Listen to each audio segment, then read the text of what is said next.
this one was a first. I had someone bring in a Shun to be repaired, and the handle was coming off.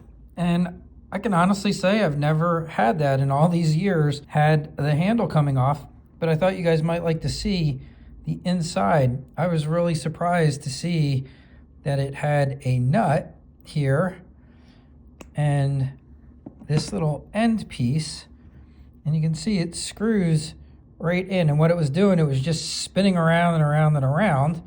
And we're going to see if we can get this fixed. I'm thinking of trying to use some blade bond. I think this was probably held in tight before, and just from over spinning isn't holding that nut in at all anymore. And I had to use a pair of lampers to be able to start unscrewing this from the bottom, was how I got it off. All right, very interesting. So here's the inside of it, and you can see it definitely had this grip piece down here, which shouldn't be spinning around and should be holding that nice and steady in that handle. But I believe it's just wore itself out and probably ground itself away. So that's just spinning in there. But we'll get it all tightened up and back together. But first we have to do a tip repair, take all these chips out and resharpen it. So after examining this, I determined what would be really helpful would be to have a slot cut in the end piece here. So I decided this might be a great job for the laser, and let the laser cut a nice little slot right down that piece so I can squeeze a small flathead screwdriver in there.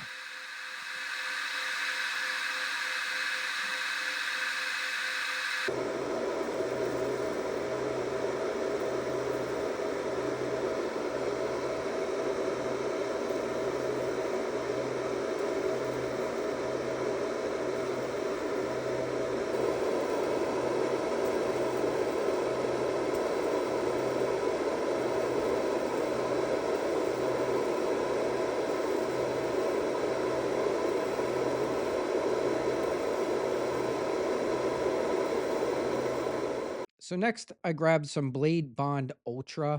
There's quite a few bonding resins out there for putting knives together. This is one that I like to use, but any high quality resin that works for bonding metal to wood would work here. And that's what I'm going to do. I'm going to get some Blade Bond in there. I like to use little medicine cups to mix it together. I'll mix it together. I'm going to really focus on that knurled piece, because that's going to be the closest piece that's going to be in contact with the wood. So I'm going to get that, gooped up real well with some resin in hopes that that will grab, because I don't think I'm going to be able to pour the Blade Bond down the handle.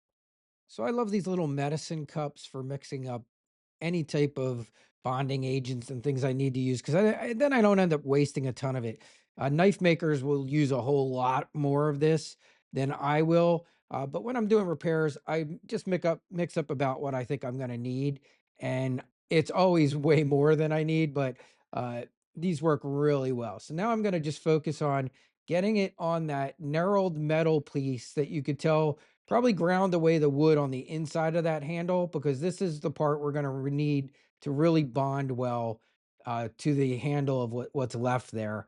And then I'm going to get those lined up and let that part bond.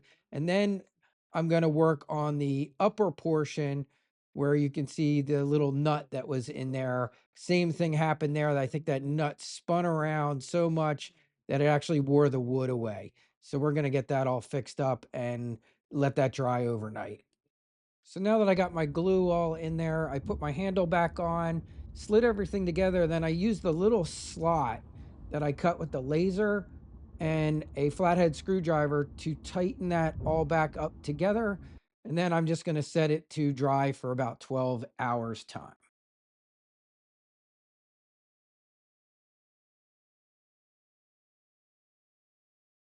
Okay, here is the Shun repair with the handle that came off. It has been drying overnight, so it's been well over 12 hours now, which is the set time for Blade Bond.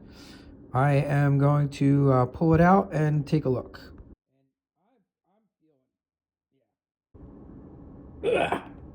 Yeah, that's not moving at all. That's not going to come out of there. That's very solid. It sounds good.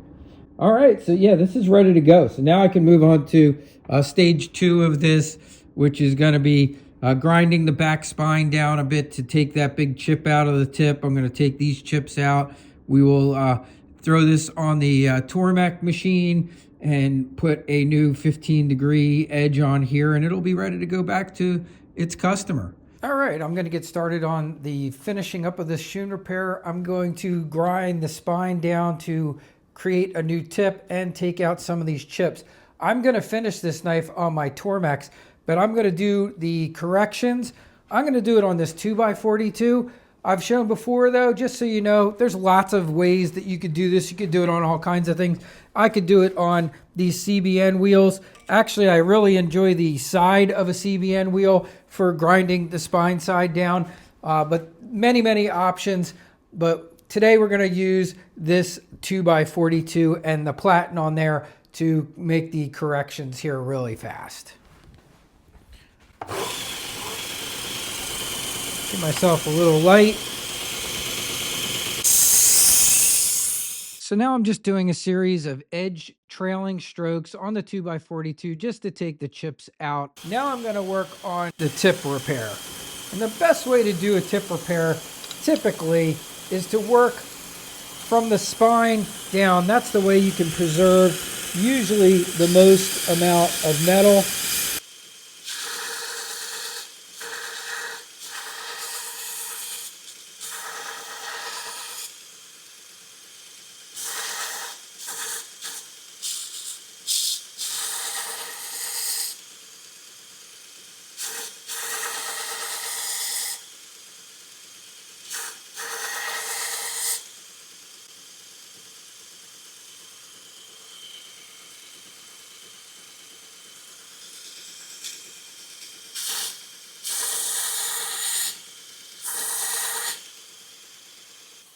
I got my profile back in. Everything's looking good there. We got a tip on this knife again.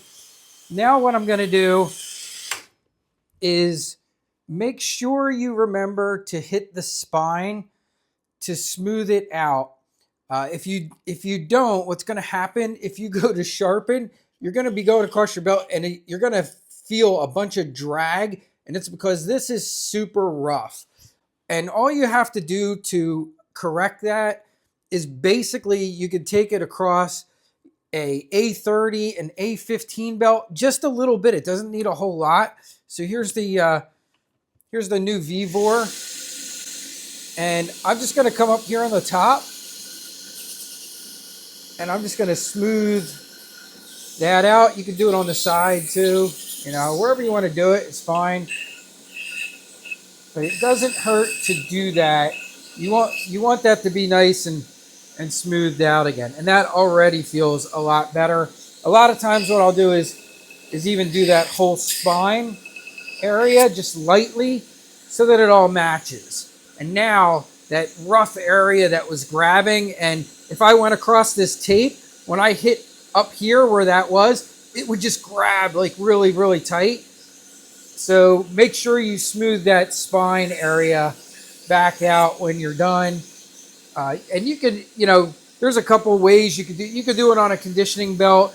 I just like to use an A30 and an A15 if they're already on the sharpening machines. All right, so now I'm gonna reprofile and resharpen this Shun on my Tormac machines in the series that I work them in, which is always, lately my newest method is a 80, a 600, and 1,000 with CBN wheels on it. And whenever I do a repair like this, although there are times you will see me sharpen Shuns on my 1x30s or the 2x42 over there, when I do something like this where I have completely reprofiled this, tick chips out, cut that tip back down, grind that spine down, I really love using the Tormac to re-put that edge on here because it just, in my opinion, looks better and does a better job than just about every sharpening machine I have here in my shop. I just think it looks nicer than a 1x30. Now, if you're pressed for time or if you only have a 1x30, yes, you absolutely can do it with a 1x30. As I've said many times, I do have the advantage of having lots of options in my shop because I've been doing this for a while. I've always reinvested into other sharpening gear. So when it comes to what I'm going to work with, when I'm dealing with a particular knife or situation, I pick the one that I think is best for that particular job. And with this reprofile on this Shun paring knife, I just like the idea of using the Tormac machines for that. It's not a pulling up stroke. It's kind of a pulling forward and just a tiny bit of a pitch up. So it should look like this. Kind of pulling out this way. Punching forward, I think, is what I called it before. The nice thing about this 80 grit is you will pretty quickly see that burr being raised. And I have a burr all there. And let me show you how beautiful that. Let's see if we can zoom in on that. There you go. You guys see how nice and beautiful and even that bevel is. Which is what you want on a Japanese knife like this. Pulling forward and up. And if your lighting's just right, I have very good lighting in my shop. I will see, I'm starting to see that burr almost on the whole knife. Yeah. And it's there. So I got a burr across that whole blade. I'm just going to shut down, take my angle guide with me, and go jump over to my 600 grit machine. So here's my 600 grit CBN wheel.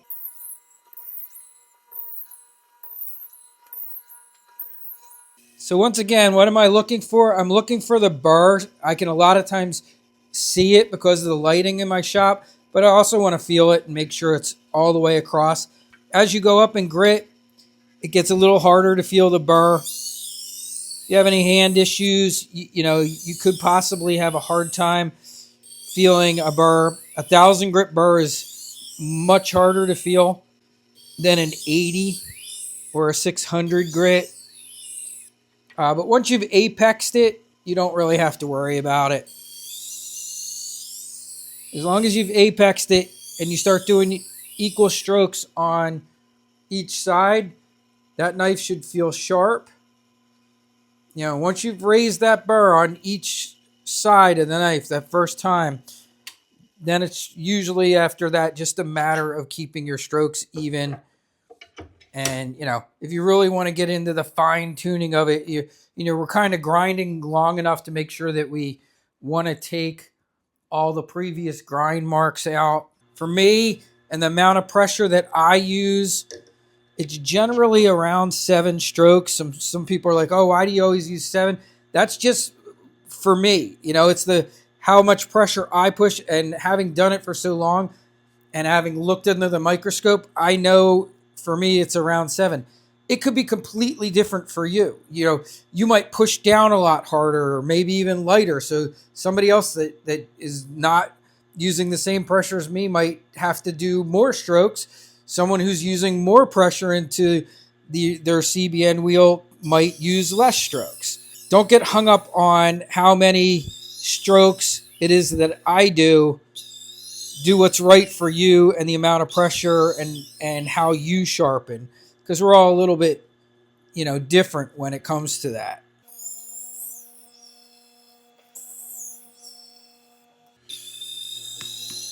And I'm seeing a nice burr all the way across here. I'm just noticed that the very, very tip looks like it might need a little bit of thinning up there. And keep in mind, we just ground this knife's spine down to put a new tip on here. So that wouldn't be uncommon that we might have a little thickness going on up in that tip area. But I do see I see a burr. So that's good. Yeah, that feels really good. So see, we got nice even burr going there. Let's come on over. Let's turn my scope on. Shot on the scope before we strop it. So you can see this is before it's been stropped at all, but that grind looks pretty good. We're gonna do some stropping real quick, and then we'll take a peek at it again. I've removed my angle guide on here because I just finished doing a video on the new VEVOR 1x30, and I had to steal the angle guide from somewhere. So I'm just gonna eyeball this one, which is totally fine. You don't need an angle guide when you're stropping, you know, but it is nice, especially if you're in the beginning and you're trying to learn all your proper angles and things for stropping. It doesn't hurt to use an angle guide, but again, it's one of those things that's absolutely not necessary. This feels really nice and grippy and sharp. And let's take a quick look now and see how it looks under the scope. And you see how beautiful that looks now? We got all that rough area off. That burr area looks really good. And I suspect this will be cutting beautifully. Let's go do a cut test. Grab a little Uline catalog page here. Beautifully. Look at that. So that's done. New tip put back on, and it is ready to go back to that customer. So pretty simple repair, guys, that you could do. It does not take long, and you can definitely get some, extra money for that. Like I said, I don't know how many Shuns you'll see come in with the handle off. That's the first one of these I've seen.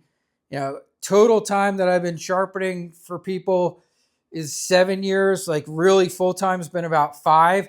This is the very first time I have ever had a Shun come in the shop with the handle falling off. So I wouldn't say that you'll see that a lot. Being that, this is the first time I've ever seen it in about 7 years. So there you go. But just know that, you can fix it, and that's a good way to make some extra money. It would be doing, repairs like this. And, keep in mind, there's lots of other knives that come in where the handles are, that need work. And even though you may not see that many Shuns that need to be repaired, you will get plenty of knives that need handle repairs. So many times people ask, what belts do I use for what?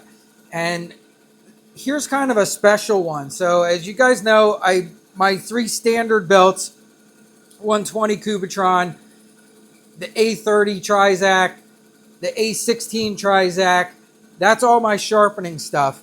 But I do have other belts, and this is one. This is a 4,000 grit Trizac that I got from Cliff.